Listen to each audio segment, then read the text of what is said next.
Hello guys, ഇന്നൊരു off day ആണ്. But half day almost കഴിഞ്ഞു. വെറുതെ കട്ടിലെ റീൽസ് എന്തുകൊണ്ട് ഇരുന്നതാണ്. സമയം പോയത് അറിഞ്ഞില്ല. നമുക്കിന്ന് കുറച്ച് പരിപാടികളുണ്ട്. അങ്ങനെ ഉച്ചക്ക് എണ്ണിട്ടിട്ട് രാവിലത്തെ പ്രഭാത കർത്തവ്യങ്ങളൊക്കെ കഴിഞ്ഞ് ഇതേ പുറത്ത് നോക്കിയപ്പോൾ നല്ല ചീന വെതറാണ്. ബട്ട് നമുക്ക് പുറത്ത് പോയേ പറ്റൂ കേട്ടോ.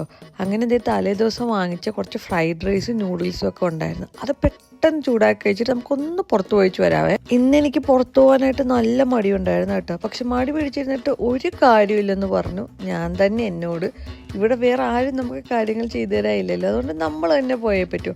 അങ്ങനെ അതേ സൂപ്പർ ഡ്രഗ്സിൽ വന്ന് എനിക്ക് മെയിനായിട്ട് 2 കാര്യങ്ങളാണുള്ളത്. ഒന്ന് എൻ്റെ അണ്ടർ ഐ ക്രീമും ഒന്ന് എൻ്റെ ലിപ് ബാമും. വാസ്ലിൻ്റെ എമിലിയൻ പാരീസ് എഡിഷൻ കണ്ടപ്പോൾ വേറെ ഒന്നും നോക്കില്ല, കണ്ണും പൂട്ടി ഞാനതങ്ങ് എടുത്തു.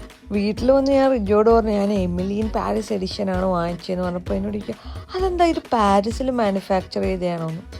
എൻ്റെ ഭാഗത്തും തെറ്റുണ്ടായിരുന്നു, ഞാനത് പറയാൻ പാടില്ലായിരുന്നു. ഞാനത് പിന്നെയാണ് മനസ്സിലാക്കിയത്. എന്തായാലും സംഭവിച്ചു, അതെല്ലാം പോട്ടെ. അത് കഴിഞ്ഞ് ഇതേ ഡിന്നറിന് വേണ്ട ചിക്കനൊക്കെ മേടിച്ച് വീട്ടിൽ വന്നു കേട്ടോ. ചിക്കൻ ഇങ്ങനെ വിനീഗറിലും സോൾട്ടിലും ഉള്ള വെള്ളത്തിലിട്ട് കഴിഞ്ഞാൽ ഭയങ്കര ജ്യൂസി ആകുമെന്ന് കേട്ടിട്ടുണ്ട്. അങ്ങനെ ഞാൻ കുറച്ച് നേരം വെച്ചു കേട്ടോ. അത് കഴിഞ്ഞ് ഇത് ചിക്കനെല്ലാം മാരിനേറ്റ് ചെയ്ത് വെച്ചു. അപ്പോഴേക്ക് റിജോ ഷിഫ്റ്റ് ചെയ്ത് നേരത്തെ വന്നു. ഒരു 3 മാസമായിട്ട് വാങ്ങിച്ചു വെച്ചിരിക്കുന്ന എയർ ഫ്രയറാണ്. ഇന്നായിരുന്നു അതിൻ്റെ ഇനോഗ്രേഷൻ ഡേ. ഇവ കാര്യങ്ങൾ സെറ്റപ്പ് ചെയ്യാൻ എന്നെക്കാട്ടി മിടുക്കാൻ റിജോ ആണ് കേട്ടോ. അതിൻ്റെ കുറച്ച് അഹങ്കാരം പുള്ളിക്കുണ്ട്.